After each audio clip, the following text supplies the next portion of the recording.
Përshëndetje, mirë se vini në epizodin e radhës të podcastit të Institutit të Evropës Juglindore për politika shëndetësore dhe sociale.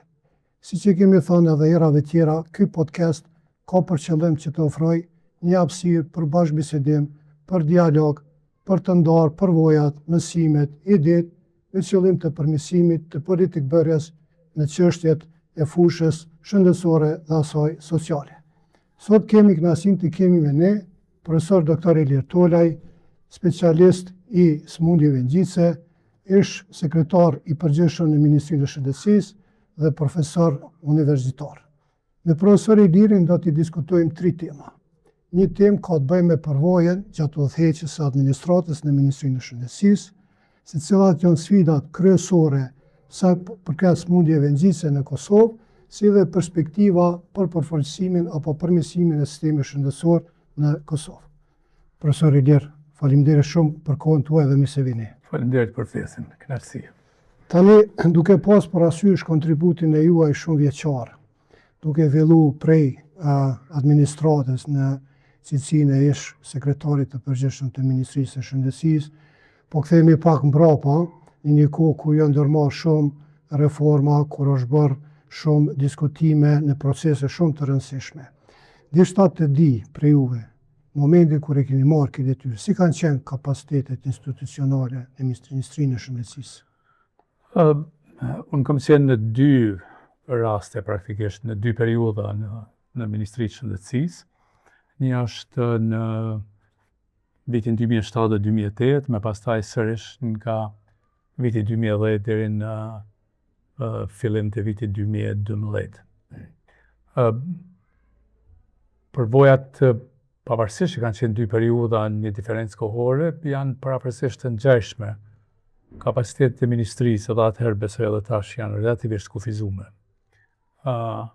Edhe kjo në një mënyrë të dukshme e ka determinuar dhe suksesin e menaxherit kryesor, siç është sekretari i përgjithshëm i përhershëm që quhej në të vërtetë atëherë. Në anën tjetër, influenca politike në stafin civil të ministrisë ishte ekstreme madhe. Ndikimi i një partie në mënyrë të veçantë ishte jashtëzakonisht i madh, ndërsa unë vija si një person i cili nuk i takoj asaj partie politike dhe rrjedhimisht me këtë edhe animozitetin nga ana e shërbimit civil ishte relativisht i lartë, dhe kjo në një mënyrë ishte një sfidë e cila duhej të kapërcehej.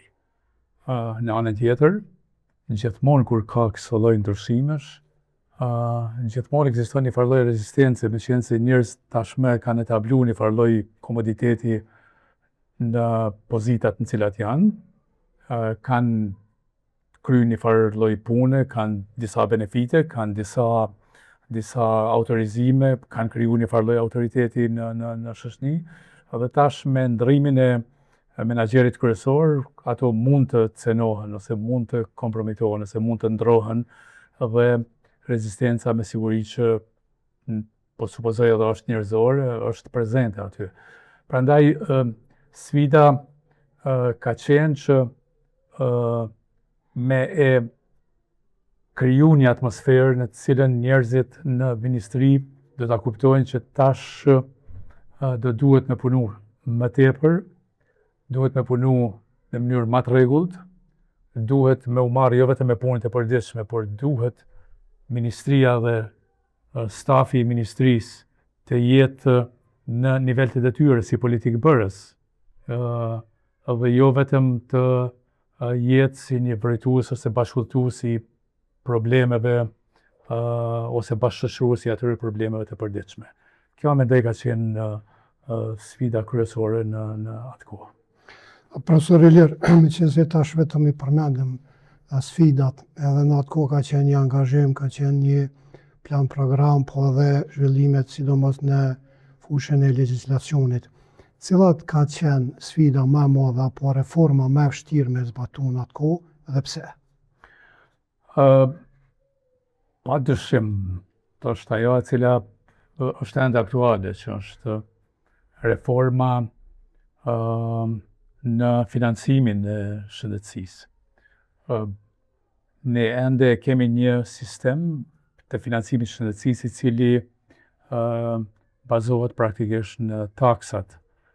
Qeveria në mënyrë vullnetare të vendosë që t'i jep Ministrisë Shëndetësisë ose shëndetësisë në përgjithësi një shumë të caktuar, e cila duhet me pranu nuk bazohet gjithherë ose gati asnjëherë në nevojat e shëndetësisë, as nuk bazohet shumë në parametra të ndryshëm, në indikatorë të ndryshëm, të cilët do të kishin pasur nevojë për të investuar më shumë ose që investimet e caktuara të jenë të orientuara në atë drejtim e jo në një drejtim tjetër.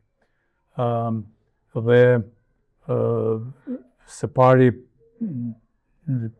aprovimi i një ligji të sigurimeve shëndetësore ka qenë një sfidë jashtëzakonisht e madhe. Sfidë ende është mbetur praktikisht edhe vënia në jetë e atij ligji, i cili ende nuk është vënë. Në fakt çdo strukturë politike që vjen ka si temë kryesore financimin e shëndetësisë, por që ose mbesin në nivelin e ndrymeve të ligjeve, ose mbesin në nivelin e retorikës pa bërë asnjë veprim konkret. Dhe kjo ka qenë atë kohë, por mendoj në atë kohë çështja ka qenë jashtëzakonisht serioze.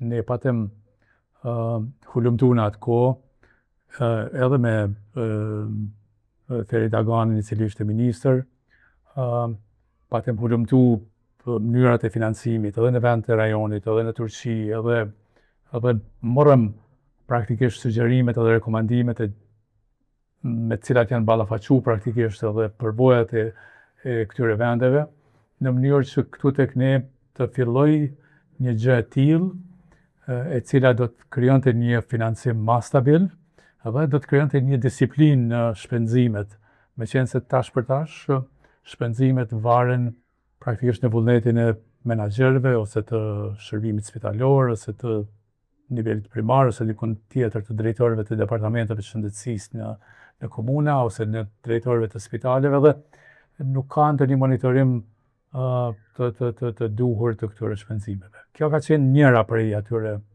sfidave. Në anën tjetër, reforma e administratës, gjithsesi e shërbimit civil në vetë ministrinë dhe në institucionet vartëse. Ne krijuam një farë ndryshimi të diagramit organizativ të vetë ministrisë, duke përcaktuar në mënyrë të qartë edhe detyrat e secilit prej atyre udhëheqësve punëtorëve, në mënyrë që më pastaj edhe përgjegjësia kur të duhet të kërkojë në mënyrë të duhur. Problemi tjetër i cili ishte ekstrem i madh ishte ky furnizimi me barna që është vazhdimisht. Tash me e bo një digresion, në kohën kur unë kam qenë herën e parë në Ministri Shëndetësisë, kanë qenë rreth 8 milion euro për barna. Herën e dytë kur jam kthyer në vitin 2010 kanë qenë rreth 12 milion. Sot janë 160 milion, ndoshta edhe më tepër. Dhe mungesa e barnave është ndoshta më e shprehur sot se sa që ka qenë atëherë. Dhe ky është një indikator jashtëzakonisht i prekshëm, i cili tregon se diçka nuk është në rregull. Ideja edhe në atë kohë për këto furnizimet me barna ishte që t'i bëjmë përgjegjës institucionet, në fakt që buxheti të shpërndahet në bazë të disa parametrave për institucionet edhe të nivelit primar, edhe të nivelit sekondar, edhe të atij terciar, që praktikisht secili ta di shumën e mjeteve të cilat i ka në fillim të vitit, dhe më pastaj furnizimet t'i bëj sipas nevojave të tij në bazë të këtij buxheti nga kontratat të cilat janë të përbashkëta. Mendoja kishte me qenë mënyra më e mirë që secili me u ndi përgjegjës për furnizimet që i bën, që mos të akuzon askënd që është duke furnizuar me diçka që s'ka nevojë dhe nuk po bin barnat për cilat ka nevojë, por edhe ajo përfatkeqësisht u ndërprej në atë kohë. Lëvizjet në atë kohë në Ministri Shëndetësisë ishin të papara në një periudhë më hershme dhe të papara edhe në periudhat e më vonshme praktikisht, por me një influencim dhe me një intervenim direkt politik, mund të them, por edhe të kompanive farmaceutike, cilat u ndin në një mënyrë të rrezikuar atëherë, ajo u ndërprej me intervenimin e shumë elementëve të shoqërisë, duke përfshirë edhe sistemin prokurorial gjyqësor dhe një gjë e tillë u ndërprej në atë kohë. Profesor Ilir, ju e përmendit në atë kohë është bërë edhe strukturimi apo planifikimi i resurseve në bazë të strukturës. Kjo ndërlidhet edhe me pyetjen e radhës, sepse publiku është më shumë i njohur me ministrin e shëndetësisë në rolin e udhëheqjes, por ndoshta më pak edhe me rolin apo me detyrën përgjithësitë e sekretarit të përgjithshëm. Si e kishit përshkruajt ju rolin e sekretarit përgjithshëm? Organizimi i shërbimit civil në institucionet e qeverisë të Kosovës është bërë sipas një modeli, them, të Britanisë Madhe. Dhe me qenë se edhe influencimi i tyre dhe pjesëmarrja e tyre në krejt këtë ristrukturim të shërbimit civil ka qenë prezent prej pas luftës së tutje. Ideja ka qenë që shërbimi civil të jetë praktikisht i ndarë nga pjesa politike. Ideja gjithashtu ka qenë që duke siguruar këtë pavarësi dhe këtë ndarje, sigurohet një veprim i pandërprerë dhe i pa influencuar politikisht në institucionet qeverisë të Kosovës. Në kuadër të kësaj, edhe pozita e sekretarit të përhershëm që quhej atëherë, është menduar që të jetë një pozita më e lartë në shërbimin civil, i cili nuk do të varet nga ndrimet e ministrave dhe gjithashtu do të bëhet zgjedhja dhe rizgjedhja e tij në bazë të performancës gjithësisht nga një komision i cili në atë kohë quhej Komisioni për Emërime të Larta në shërbimin civil. Ajo ndoshta edhe ka funksionuar deri në vitin 2008 kur Kosova është shpall shteti i pavarur. Më pas dikur gjërat kanë ndryshuar. Autorizimet kanë kaluar në shumë prej autorizimeve në udhëheqësit politik të Kosovës. Edhe pjesa politike duhet me pranu në atë kohë ka pasi një rivalitet pozitën e sekretarit.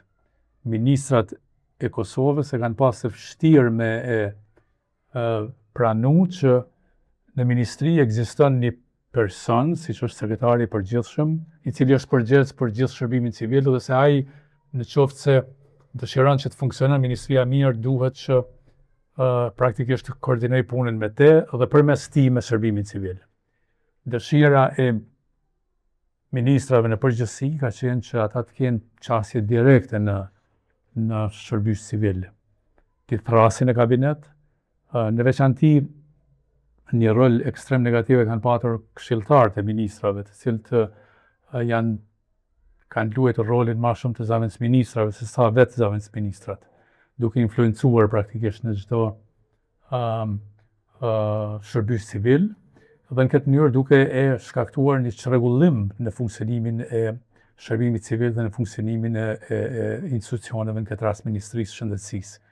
Kjo me siguri që ka patur si konsekvencë një efikasitet, shpenzim të energjisë kot për çështjet që kanë mund të sillen shumë ma lehtë, dhe në anën tjetër gjithashtu ka patur një sjellje të jo lojalitetit të shërbimeve civil në raport me shërbimin civil, duke e ndier veten që pozita e tyre do të jetë më e sigurt nëse janë lojal ndaj një këshilltarit, ministrit ose një ministri. Dhe rrjedhimisht me këtë politika, në vend që ta forcoj shërbimin civil si tillë si të pavarur, në fakt e ka minuar në mënyrë të vazhdueshme dhe rezultati i asaj shihet edhe në ditët e sotme. Profesor Ilir, kisha pas dëshirë me ndëgju për zbatimin praktik të legjislacioneve, të strategjive, sepse në sektorin publik shpeshherë mirën vendime politike, por pastaj ka mangësi apo ka ndeshje në zbatim. Çka mendoni ku kanë qenë në atë kohë ndeshjet më të mëdha? Mendoj ndoshta është hera e parë dhe vetme praktikisht që në atë kohë, në momentin kur është aprovuar strategjia e përshëndetësi, ne me njëherë, brenda një periudhe ekstrem të shkurtë si shërbim civil, patëm krijuar edhe planin e veprimit për përmbushjen e kësaj strategjie. Edhe aty, me qenë se strategjia ishte një periudhë 4 vjeçare, ne patëm krijuar praktikisht një plan të veprimit për secilin aktivitet dhe secilin barës të atyre aktiviteteve në periudhën 3 mujore çfarë duhet të bëjnë në çdo 3 muaj do duhej që të raportonte se çfarë duhet të bënte. Ne gjithashtu në atë kohë më kujtohet të organizuam edhe takimin e parë 6 muaj mbasi që u aprovu strategjia, me cilën çdo sektor raportonte për të arritura sfidat dhe problemet që i kishte. Dhe këte, mendoj, e kom pas si një praktikë edhe në punën time të përditshme me shërbim civil me varësit e mi në atë kohë. Por zamë në mbledhjet e mëngjesit, ne kemi diskutuar, është hera vetme ku janë mbajtur procesi verbale të mbledhjeve të mëngjesit, janë ndarë detyrat dhe ato detyra më pastaj janë caktuar të afatet kohore.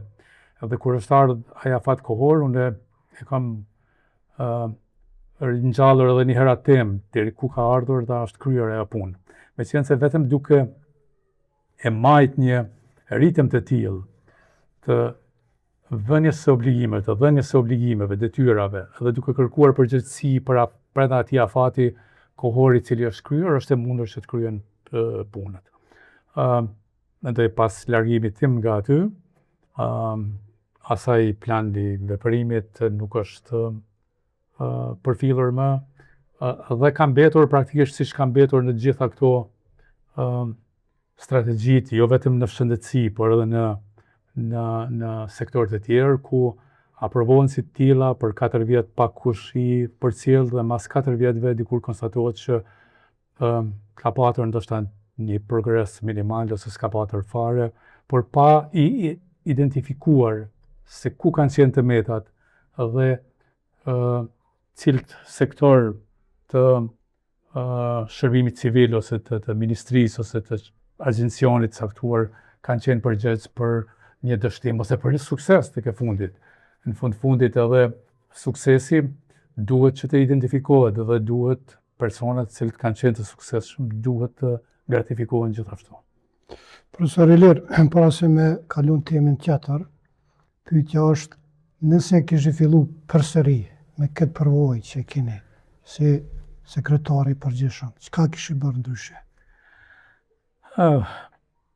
Tash është vështirë në mënyrë retrospektive kur e analizon gjërat, meqense i sheh mangësitë edhe tuat, por i sheh edhe momentet të caktuara ku ndoshta veprimet pak më ndryshe kishin mujt me prodhu një efekt më të mirë ndoshta. Edhe pse mendoj që sjellja e jon edhe në jetë, po edhe në pozitat udhëheqëse, siç janë të një shërbësi kryesor civil në një institucion siç është ministria, determinohen shumë prej personalitetit që e kemi. Dhe ai personalitet në momentit kur është i krijuar vështirë se ndron. Prandaj thuhet që edhe sikur t'i kthejmë personat e njëjtë edhe një herë në atë rrugë, ndoshta do ta ndjekin po të njëjtën rrugë të veprimit edhe të punës edhe të mënyrës se si kanë punuar, siç e kanë bërë deri tash. Ndoshta tash e kuptoj më mirë natyrën njerëzore dhe ndoshta kisha pas një konsiderat për aftësitë eventualisht kufizuara për të pjesë të personelit. Do të thonë nuk mund të kërkosh prej një themi shfarimisht prej një Golfi 4 që të jetë BMW X6, është e pamundshme. Duhet që brenda kapacitetit të atyre personave, atij personelit të nxjerrësh maksimumin. Kjo është një. Në anën tjetër, mendoj që është dashur gjithashtu që të krijojë një farë atmosfere me të cilën ata nuk do të ishin ndjerë të rrezikuar për shkak të atij ndryshimi, dhe në bazë të kësaj atëherë të krijojë një farë lloj niveli të mirëbesimit pak më të madh se sa që ka ekzistuar në atë kohë. Profesor Ilir, po kalojmë temën e dytë për sëmundjen ngjitse apo infektive, siç e quajmë ne. Ju jeni profesor universitar, ligjeroni lëndën në Fakultetin e Mjekësisë, keni shumë punime, publikime, e përcjellni këtë për një kohë të gjatë. A mundeni me na tregu cilat janë sfidat apo kërcënimet kryesore sëmundjeve ngjitse në Kosovë? Kosova padyshim që tash kërcënohet dhe ballafaqohet me sfidat me të cilat ballafaqohet e gjithë bota. Globalizmi ka zhdukur kufijt në mes të vendeve dhe rrjedhimisht me këtë edhe rreziqet janë bërë praktikisht globale. Në njërin anë. Në anën tjetër, dhe kjo është si pasojë qarkullimeve të pakufizuara. Ju e shihni edhe tash njerëz nga Kosova janë në të gjitha anët e botës, qoftë për qëllime të punës apo për qëllime të turizmit. Dhe duke shkuar në këto vende, domosdoshmërisht do të mund të sjellin nga këto vende edhe rreziqe të caktuara të sëmundjeve infektive. Në anën tjetër, gjithashtu, edhe Kosova dhe kontinenti, praktikisht edhe Ballkani Juglindor, edhe Evropa dhe përgjithësi, po i ndjejnë pasojat e ngrohjes globale. Tani më një popullate insekteve, miskonjave, mushkonjave, të cilat kanë qenë bartës të sëmundjeve në vendet tropikale, janë prezente edhe në këto vendet tona dhe ne po ballafaqohemi tani me disa prej sëmundjeve të cilat nuk kanë qenë të njohura. Keni sëmundje tropikale ose zoonoza tropikale, si janë leishmania, keni raste me malarjen edhe pse janë të kufizuara, por edhe infeksionet sistemit nervor qendror, të tipe virale nga më të llojshmet. Ne gjithashtu kemi dy sëmundje të etheve hemorragjike, atë krimi Kongo dhe të etheve hemorragjike me sindromin renal, që janë endemike këtu në Kosovë, që na bëjnë gjithashtu jashtëzakonisht aktuale. Pra, ne jemi një vend praktikisht i cili ende nuk ka disa gjurmë të sëmundjeve infektive nga e kaluara dhe në të njëjtën kohë po ballafaqohemi me sëmundjet aktuale, siç quhen emerging, të rishfaqura, ose të shfaqura të reja, por emerging të rishfaqura të sëmundjeve infektive, siç janë infeksionet me virus të tipit avian, Covidin që kemi patur, HIV-n praktikisht. Besoj që jemi ndoshta gjenerata e vetme e cila ka përjetuar të themi rreth 3 pandemi praktikisht brenda një jete të një individi. Pandeminë e HIV-s në vitin 1980, më pastaj kemi të gripit avian dhe së fundit tash me Covidin, që është një raritet praktikisht dhe më herët as që ishte bërë e mundur një gjë e tillë që brenda një periudhe prej më pak se 50 vjet, ti kemi 3 pandemi që rrezikojnë jetën në mbar globin. Profesor Ilir, ju vetëm e përmendet HIV-sin. Meqense është ende temë aktuale dhe kërkon vëmendje aktuale, është po ashtu pjesë edhe të synimeve zhvillimore të qëndrueshme me përpjekje për me zvoglu apo për me reduktu faktikisht edhe bartjen. Tani si është gjendja në Kosovë? Cilat janë sfidat aktuale? Në Kosovë praktikisht po ballafaqohemi me diçka që 20 vjet më herët ose 25-30 vjet më herët unë nuk e kisha paramendu. Në vitin 2004 ne kemi themeluar në klinikën infektive repartin për HIV-AIDS Dhe në atë kohë kishim një numër jashtëzakonisht kufizuar të rasteve, kishim nga 5-6 raste brenda vitit. Ideja ime ishte që me qenë se ne përjetuam periudhën e luftës, përjetuam një zhvendosje masive të popullatës në vende të ndryshme dhe më pastaj kthimin e asaj popullate, me qenë se kishim një numër jashtëzakonisht të madh të personave ndërkombëtar që punonin qoftë në pjesën e Kforit, qoftë në pjesë të tjera në Kosovë, pata menduar që një gjë e tillë do të na reperkutohet, do të na shfaqet pas 10 viteve edhe me rritjen e numrit të rasteve të HIV-s. Por një gjë e tillë nuk ndodhi. Dhe fatkeqësisht, në vend që ne ta kalojmë praktikisht pandeminë në mënyrë më të lehtë sa që kanë kaluar deri tash gjitha vendet e rajonet duke përfshirë edhe Shqipërinë, edhe Serbinë, edhe Maqedoninë, edhe Maldezi, vendet e ish Jugosllavisë, ne praktikisht numri i rasteve në 2-3 vitet e fundit ka filluar të rritet në mënyrë drastike, tash ta quajnë në krahasim me më herët. Më përpara nuk kemi patur asnjëherë më shumë se 10 raste në vit. Tani veç në fillim të këtij viti kemi ka kaluar këtë shifër, gjatë vitit kaluar ishin më shumë se 25 raste dhe po shihet që përkundër investimeve që janë bërë qoftë përmes fondit global, qoftë përmes mënyrave të ndryshme, edukimi i popullatës nuk është në nivelin e tillë që të parandaloj praktikisht të infektuarit me virusin e HIV-s. Në një studim gjithashtu, të cilin kam publikuar para 2 viteve, konstatohet që më shumë se gjysma e personat e infektuar janë të ashtu quajturit late presenters, që janë prezantuesit e vonshëm. Ata vinë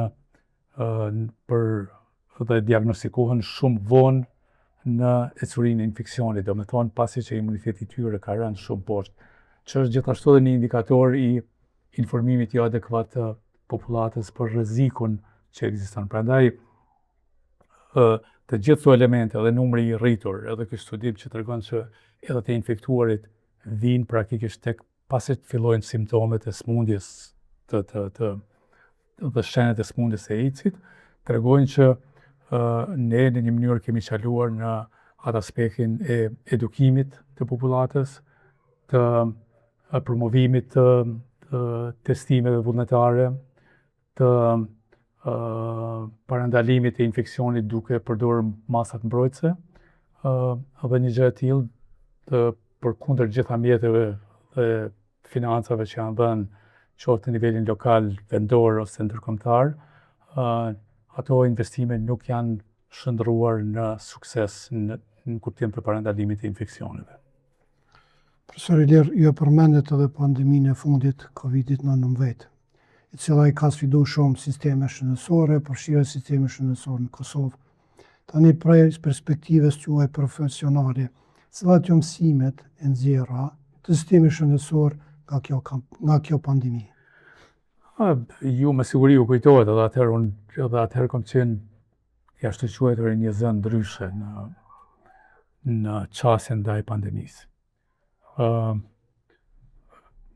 Unë e kam vlerësuar në atë kohë që masat kundër epidemike ose kundër pandemike, quajmë ashtu, duhet që të modifikohen në raport me popullatën, me kushtet, me moshën e popullatës këtu tek ne, duke nisur nga fakti që ne kemi patur ende një populatë relativisht të re, sepse edhe kjo po fillon të ndryshojë.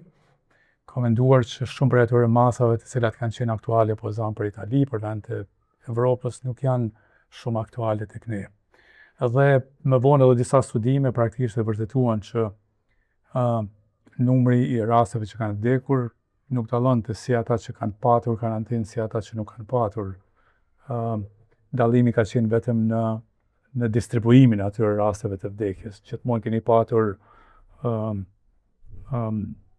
gjatë karantinimit, keni patur ndoshta më pak, kur janë hapur dikur ka patur më shumë, por që karantinimet dhe karantina në përgjithësi, ne nuk kemi qenë asnjëherë në gjendje që të vlerësojmë vdekjet që janë shkaktuar si rezultat i izolimeve, mos aktivitetit të popullatës, posaçërisht të kësaj të moshuar, prej fenomeneve traumaembolike të ndryshme, prej infarkteve, prej problemeve të tjera të cilat kanë qenë jashtëzakonisht serioze në kuptim të izolimit të familjeve, të individëve në atë kohë. Dhe kjo është një çështje tjetër e cila do duhet me u diskutuar dhe ishte dashur që poza Ministria dhe Instituti Kombëtar i Shëndetit Publik deri tash të dalin me një farë vlerësimi të asaj se si ka rrjedh pandemia dhe çfarë kanë qenë veprimet tona në gjatë dhe të institucioneve shëndetësore gjatë pandemisë. Mendoj ne jemi ballafaquar me një element jashtëzakonisht serioz, mungesën e mjekëve të kujdesit intenziv. Ne kemi praktikisht ndoshta përqindjen më të vogël të njerëzve që kanë shpëtuar pasi që janë intubuar.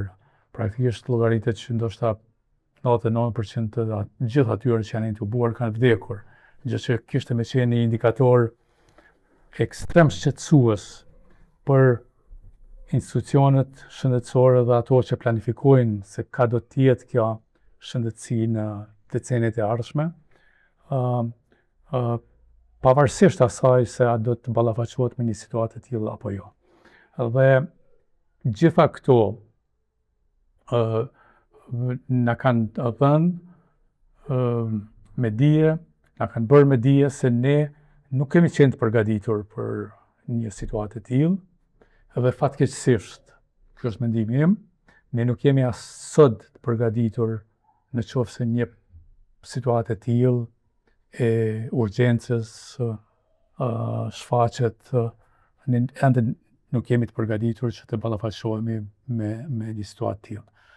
Dhe kjo ka të bëjë pikëpari nga natyra jonë si popull që improvizimit i kemi shumë të qejf, dhe në anën tjetër papërgjegjësinë, nuk po di si me e quajt ndryshe, të institucioneve për me marrë një mësim nga një situatë e tillë e cila ka qenë ekstrem sfiduese, jashtëzakonisht traumatike, në mënyrë që në të ardhmen mos të ndodhë një gjë e tillë, por ta kemi pak më lehtë. Profesor Ilir, vetëm se përmendet dhe kjo është pyetja ime e radhës, sa jemi të gatshëm të pas parasysh se edhe organizata botërore e shëndetësisë gjithmonë e potencon se ka me ndodhë apo do ndodhin, edhe sistemet shëndetësore do të me qenë të gatshme, kështu që vetëm një shembull me e tregu. Ne kur ka qenë gripi avian atëherë, organizata botërore e shëndetësisë duket kanë qenë ata mos të zgaboj, por patë investuar që të kemi me klinikë infektive, disa dhoma që ishin me presion praktikisht negativ, në mënyrë që mos të hapet infeksioni i të infektuarve jashtë. Dhe sot asnjë prej atyre dhomave nuk funksionojnë, fatkeqësisht. Kjo tregon praktikisht që edhe investimet e cilat janë bërë eventualisht nuk janë mirë mbajtur, edhe problemi ky ndoshta është një farë problemi që na përcjell vazhdimisht, por kundër eventualisht disa investimeve që bëhen, ato nuk përcillen, nuk mirë mbahen, përkundër disa sukseseve që arriten, ato nuk janë kontinuele. Po me qenë klinikë universitare ju keni shpeshherë informata që është kryer një lloj intervenimit kirurgjik të caktuar ose një veprim diagnostik i caktuar i cili është për me u përshëndet, por nga vetë fakti që nuk është i vazhdueshëm ai aktivitet, që ai shërbim nuk është i përditshëm, që nuk është rutinë, atëherë tregon për mangësinë e sistemit. Dhe ne fatkeqësisht jemi duke u ballafaquar me problemin po i rikthehem tash asaj në fillim, ku një numër shumë i madh i pacientëve tonë po shkojnë në botën e jashtme, meqense nuk mund të gjejnë këtu shërbimin adekuat, dhe nuk është as me i akuzu këta njerëz që shkojnë dhe kërkojnë ndihmë diku tjetër. Para se me kalu profesor Ilir te tema tjetër, ju e vetëm e përmendit se dhe numri limituar i profesionistëve shëndetësor, kështu që deshta me shfrytzu rastin me i falenderu gjithë, me shpreh mirënjohjen tonë për punën që kanë bërë, që kanë qenë në vijën e parë të frontit, për me u shërby, me dhënë shërbime për të gjithë, edhe pse ka pasur sfida, ka qenë një kohë shumë e vështirë për të gjithë. Patjetër vështimi mirënjohja duhet të jetë e përjetshme për secilin prej punëtorëve shëndetësor, meqense mobilizimi edhe në ato kushte ka qenë maksimal, tash duhet me e pranuar. Pikërisht edhe për këtë arsye mendoj që është një kontribut që duhet me vlerësu dhe duhet me mbajt në kujtes. Tani kalojmë temin e tretë, ju jeni profesorë universitarëve që me përmenda, tani nga përvoja juaj, duke pas parasysh edhe fushën akademike, publikime të ndryshme të cilat i bëni, çka mendoni se cili do të jetë apo mundet me qenë roli për shembull i universitetit apo institucioneve të tjera në hulumtime, në analiza për me ndihmu politikbërjen, apo me ndihmu vendimarrjen bazë të evidencës. Universiteti, fakulteti i mjekësisë do të ishte dashur që të jetë kyç ose të them ta ketë një rol qendror në këtë, pa dyshim. Fakti që ju keni stafin i cili është me përgatitur në aspektin akademik ose me thirrjet akademike, do duhet që të garantonte një ekspertizë profesionale për secilin prej këtyre lamive në cilën janë këta ekspertë. Në fakt, realiteti është pak më ndrysh. Keni një ndarje të plotë në mes të fakultetit mjekësisë dhe pjesës shëndetësore praktikisht. Saqë praktikisht ka njëherë edhe fërkimet janë rreth asaj se të kujat janë këto objektet, zyret, pajisjet në kuadër të shërbimit spitalor universitar, a janë të fakultetit apo janë të shërbimit spitalor, dhe kjo praktikisht krijon atë farë distancën në mes të këtyre dy komponenteve që janë jashtëzakonisht të rëndësishme. Mendoj deri tash nuk kam parë ndonjë dokument, ndonjë iniciativë, ndonjë veprim të organizuar me të cilin do të shfrytëzojë potenciali i fakultetit mjekësisë për me dhënë një vlerësim, një sugjerim, një analizë, një udhëzim për problemin e caktuar në shëndetësi. Është e vërtet, disa nga stafi i fakultetit janë të kyçur në komisionet e ndryshme të ministrisë, për shembull janë kryesisht ata për protokollet klinike, të cilat duhet me pranu gjithashtu që janë më shumë se 15 vjet që nuk po përfundojnë. Prandaj shfrytëzimi i stafit vetëm si antar të pa rëndësishëm në komisione të ndryshme, ose ripërsëritja e individëve të njëjtë në këto komisione, e zvoglon e minimizon rolin e atij dokumenti praktikisht, dhe zvoglon gjithashtu edhe autoritetin e fakultetit në përgjithësi, dhe një gjë e tillë do të duhej që të ndryshojë. Gjithashtu, mendoj që fakulteti deri tash ka bërë pak, duke më përfshi edhe mua, me siguri se edhe unë jam pjesë e stafit, që të involvoj studentët më shumë në punën praktike, në punën hulumtuese praktikisht. Unë e shoh që është një dallim jashtëzakonisht i madh, po e zëm kur i angazhon studentët në që të punojnë në një punim seminarik, i cili të i kalon praktikisht nivelin e edukimit edhe të fakultetit mjekësisë, të nivelit akademik të studimeve të fakultetit mjekësisë, e sheh potencialin në ato situata, sheh potencialin e vërtetë të studentëve tonë, të cilët në qoftë se udhëzohen si duhet dhe në qoftë se ju jepet hapësira e duhur dhe në qoftë se praktikisht e çmon angazhimin e tyre, ata janë gjendje që të prodhojnë një produkt jashtëzakonisht serioz dhe jashtëzakonisht të mirë.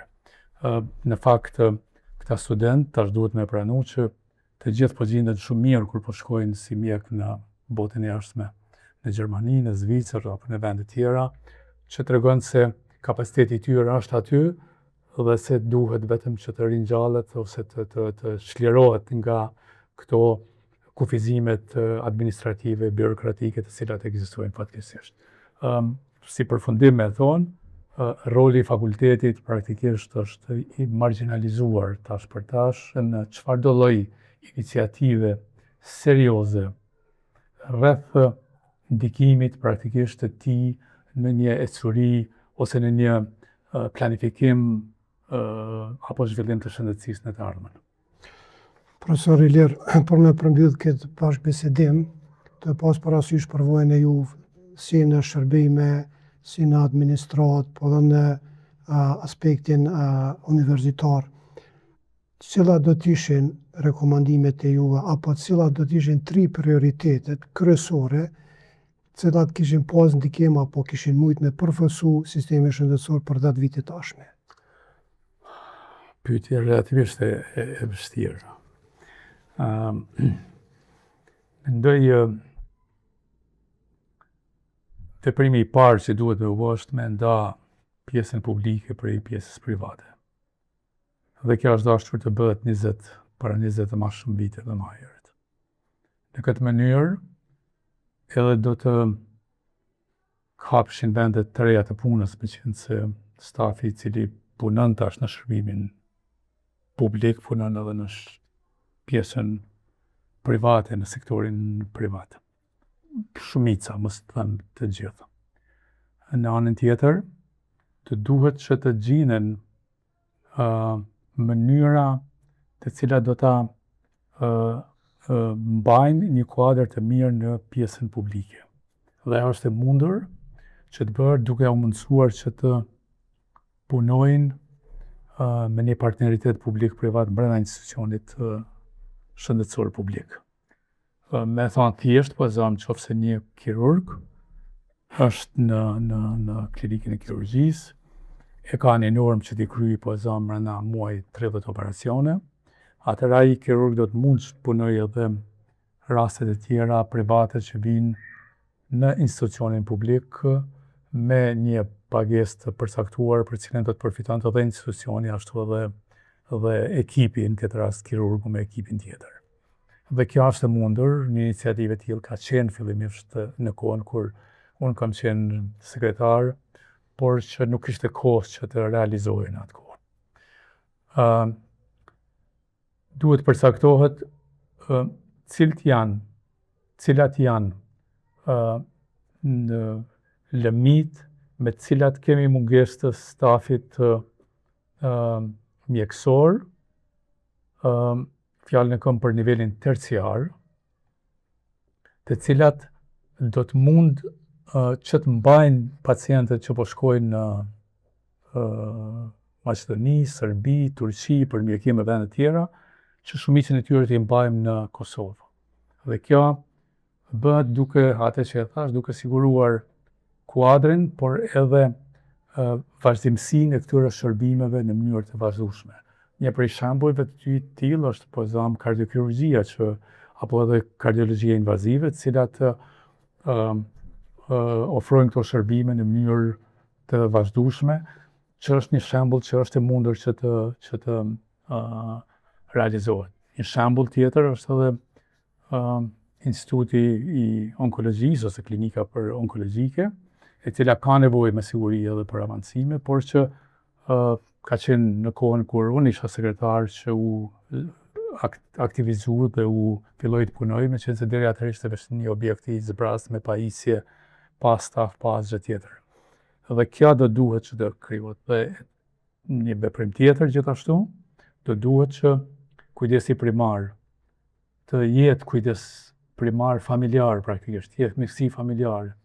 Mjek të kenë 1000 pacient dhe ata të jenë të kontrolluar prej një personi dhe pa patur një udhëzim prej këtij mjeku, mos mund që të shkojnë në institucionet e niveleve tjera apo edhe në institucionet e nivelit primar tjetër.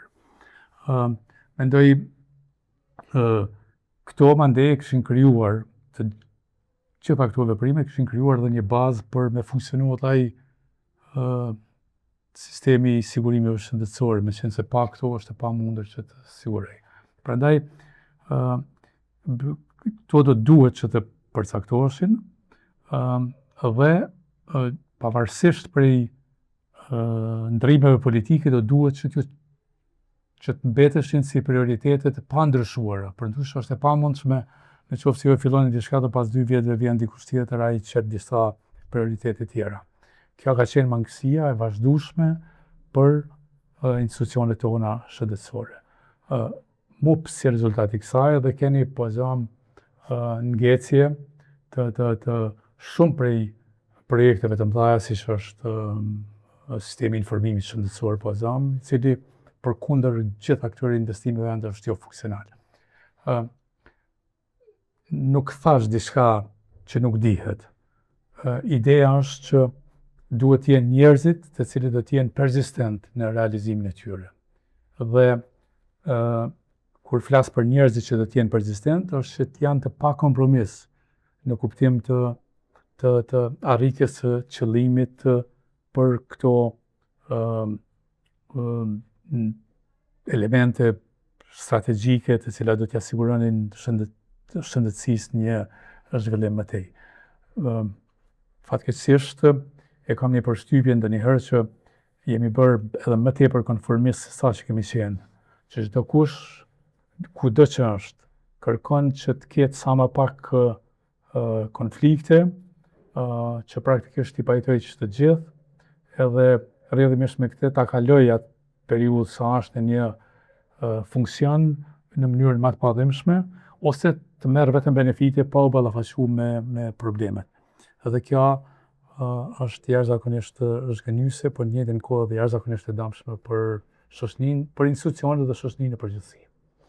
Profesor Ilir, faleminderit shumë për kohën tuaj, për këtë bashkëbisedim, për ndarjen e përvojës, për reflektim.